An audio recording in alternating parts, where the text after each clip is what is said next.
네, 안녕하십니까 여러분. 여러분의 인생을 지켜드리는 인생 변호사, 변호사 출신 변호사, 배한진 변호사. 변호사 출신 변호사 김한솔 변호사입니다. 오늘은 그 최근에 이제 그 상영되고 있는 넷플릭스에서 방영되고 있는 DP2에 대해서 좀 리뷰를 하면서 그 뭐 군형법에 대해서 한번 알아보는 시간을 가져보려고 합니다. 변호사님 혹시 뭐 군대 다녀오셨죠? 저 병사로 현장 감기전을 했습니다. 어디 가셨어요? 저는 공군으로 갔는데 해군을 갔는데 후대제 비인기 병원 갔다 왔네요. 좀 더 길지 않습니다. 길죠. 네. 이 DP 보니까 어떠셨어요? 좀 군대 생각 많이 나셨죠? 군대 생각이 DP 1을 볼 때는 시즌 1을 볼 때는 좀 생각이 많이 났는데 2는 너무 이런 일들이 좀 벌어지지 않을 것만 같은 내용들이 있어가지고 그렇죠. 너무 좀 극화된 그런 측면이 좀 있어가지고 그래도 저는 약간 그 군대 내에서 저는 좀 그런 문화들을 너무 싫어해가지고 그 조직 문화를 너무 싫어해서 약간 뭐라 그래요? PTSD라 그럴까? 그런 게 좀 올 정도로 굉장히 좀 주의 잘 봤습니다. DP라는 게 뭐 뒤지게 팬다 뭐 이런 뜻이 아니라 그게 뭐 군무 이탈, 탈영병들 잡는 그런 부서라고 하잖아요. 네, 맞습니다. 네. 흔히들 이제 탈영이라고 하는데 군형법에서는 근무 이탈이라고 표현을 하고 있습니다. 이 군형법을 보시면 이 이탈과 관련된 다양한 제명들이 있는데 크게 이제 실무상 문제되는 것들이 두 가지 제명이 있습니다. 무단 이탈과 군무 이탈 이 두 가지가 있거든요.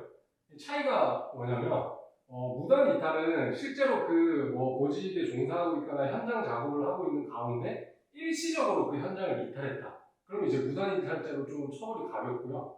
반대로 이제 군무 이탈은 군무를 이탈할 목적으로 아예 그냥 뭐 탈영을 해버린 거죠. 왜냐면 이 사람 아예 그냥 군대에 돌아올 생각이 없다는 겁니다. 그런 점에서 좀 더 가중처벌되는 그런 범죄 유형이죠. 그래서 무단 이탈의 경우에는 1년 이하의 징역 또는 이제 300만 원 이하의 벌금형으로 규정하고 벌금형 규정이 있기 때문에 상대적으로 그 군무 이탈보다는 형이 가볍죠. 군무 이탈의 경우에는 1년 이상 그리고 10년 이하의 징역에 처하기 때문에 처벌 수위도 굉장히 높은 경우라고 할 수 있습니다. 극 중에서 전반부를 끌고 가는 김누리 일병의 그 총기난사가 이제 나는 장면인데 참 그랬어요. 이런 경우에 있어서는 군형사법적으로는 어떠한 처벌을 받게 되죠? 총기 난사하면 결국에는 자기들 상관이나 동료들이 사망하는 결과가 발생하기 때문에 초병 살인자 내지 상간 살인죄 이 두 가지 죄명이 적용되고 이 죄명은 법조형 자체가 사형 또는 무기징역이라서 굉장히 세게 처벌을 받죠. 당연히 뭐 그래야 될 것 같고요. 2014년도에 임도빈 위원장이라는 그 사람이 GOP 강원도 GOP에서 총기 난사를 해서 5명이 사망하고 5명이 크게 다치는 그런 사건이 있었거든요. 그때도 뭐 초병 살인죄, 상간 살인죄가 적용돼서 실제로 사형을 선고돼서 지금 집행까지는 안 된 걸로 알고 있는데 이런 거 보면 그 되게 극 중에서는 이게 이 작가의 어떤 메시지가 이게 뭐 가해자도 없고 피해자도 없고 결국 국가 책임이다라는 식으로 사실 조금 어떻게 보면 잘못 전달되면 미화라는 평가도 좀 받을 수 있을 텐데 사실 사람 사망 총기로 그 동료를 죽였다는 범죄는 정말 극악무도한 범죄잖아요. 뭐 아무리 뭐 따돌림을 당했다고 하더라도 처벌을 당연히 받아야 되는 범죄이기 때문에 뭐 그런 것들은 좀 구분이 돼야 되겠습니다. 이 사람이 범행 동기에 따돌림이 있지만 살인에 대해서는 굉장히 엄정한 평가가 필요하다. 저는 그런 생각이 들었습니다. 저도 따돌림 한 사람들도 당연히 처벌받아야 되고 그렇죠. 그거에 대해서 이제 법적인 어떻게 보면 사적 제재를 한 거잖아요. 그렇죠. 그렇게 하면 안 됐었는데 그렇죠. 법에 도움 받았어야 되는데 안타까운 부분이 있습니다. 드라마에서 그 간부들도 아예 뭐 그런 걸 알고서도 방치했다라는 그런 또 점이 있었지만 그게 사실 뭐 문제 제기를 하려면 또 할 수 있는 부분이 있지 않았나 뭐 생각이 듭니다. 네. 어떻게 보면은 학교 폭력이랑 좀 유사한 부분이 있는 것 같아요. 폭력에서도 이제 선생님한테 말했는데 선생님이 좀 그거에 대해서 대처를 좀 미지근하게 하시면은 그렇죠.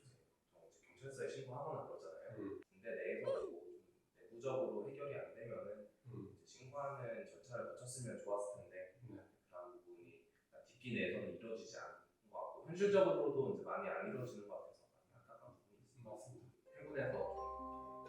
신문에도 구타 이런 거 굉장히 많거든요. 적대 다닐 때문에 뭐 없어졌다고 하지만 배 안에서 이제 사는 사람들은 구타 비일비재하게 일어난다고 그렇게 하더라고요. 공군에서도 다른 군대에서는 다 괜찮아요. 한 헌병대에 저희도 구타가 있었어요. 헌병이 빡치잖아요. 극 중에서는 사실 그 동료들이 김무리 의견들을 상당히 또 폭행하기도 하지 않습니까? 이런 경우에 이제 영내 폭행죄로 또 의율이 되는데, 영내 폭행죄는 일반 형법의 폭행죄랑 다르게 단의사 불벌죄가 아닙니다. 그래서 상호 합의가 된다고 해도 형사적으로 처벌을 받고 또 징계까지 이어질 수 있는 부분이 있기 때문에 이런 부분은 전문 변호사랑 반드시 또 상당히 필요한 부분이라고 할 수 있겠습니다. 또 이제 뭐 폭행, 영내 폭행 말씀해 주셨는데 또 영내 폭행 정도에 이르지 않았다고 하더라도 군형법에는 가혹행위로 처벌하는 조항이 있어가지고요. 만약 본인이 따돌림을 당하거나 이제 가혹행위를 당했다는 부분이 있으면은 언제든지 신고하셔가지고 이 가해자를 처벌되게 할 수 있는 부분이 있으니까 도움을 받기 바랍니다. 실제로 저희 지금 군형사 돌아가고 있는 사건 중에 대부분이 가혹행위거든요. 아무튼 그 조성민 상병 그 에피소드를 보면 이제 막 그 군대 안에서 부정한 장면을 보여주면서 선임병들이 그 조성민 상병의 뭐 가슴을 움켜쥔다거나 신체를 막 더듬는 그런 것도 나오고 아니면 뭐 간물대에다가 모욕적인 그런 발언 한 것들 그런 게 나오지 않습니까? 신체적 접촉이 이루어졌고 우리 강제추행죄는 대상을 이제 부모로만 한정하지 않고 사람이라고 한정 그 대상을 폭넓게 규정하고 있기 때문에 이거는 당연히 군인 등 강제추행죄에 해당되게 되는 것이죠. 이 군인 등 강제추행죄는 법정형 자체가 벌금형이 없습니다. 일반 형법의 강제추행 같은 경우는 벌금 규정이 있지만 군형법상 군인 등 강제추행죄는 1년 이상의 유기징역으로만 규정을 하고 있기 때문에 상당히 중하죠. 제가 사실은 그 해군 나왔다고 했는데 이제 해군이랑 해병이랑 이렇게 그 군 복무하다 보면 교류를 많이 하는데 해병대에 이런 문화가 있더라고요. 그래서 그 하급자들한테 막 그걸 누가 빨리 이런 진짜 많이 문제됐던 제가 기억나는 것도 있거든요. 그 DP2를 쭉 보면서 이제 다양한 그런 영내 형사적인 사건들이 많이 문제가 되죠. 당연히 초병살인, 상간살인죄부터 군인 등 강제추행, 그리고 영내 폭행, 그다음에 영내 가혹행위 이런 다양한 죄들이 문제가 되고 실제로 저희 원각에서는 그런 다양한 군 형사 사건을 실제로 군검사 출신 변호사님들과 전문위원분들을 모시고 같이 진행을 하고 있습니다. 내용이 좀 길어져서 저희도 2편을 또 따로 준비해서 2편에서는 군검찰 드라마와 실제가 어떻게 다른지에 대해서 한번 다뤄보도록 하거든요. 2편도 많은 기대 부탁드리겠습니다. 오늘 영상 재밌으셨다면 좋아요와 구독, 알림 설정까지 부탁드리겠습니다. 감사합니다.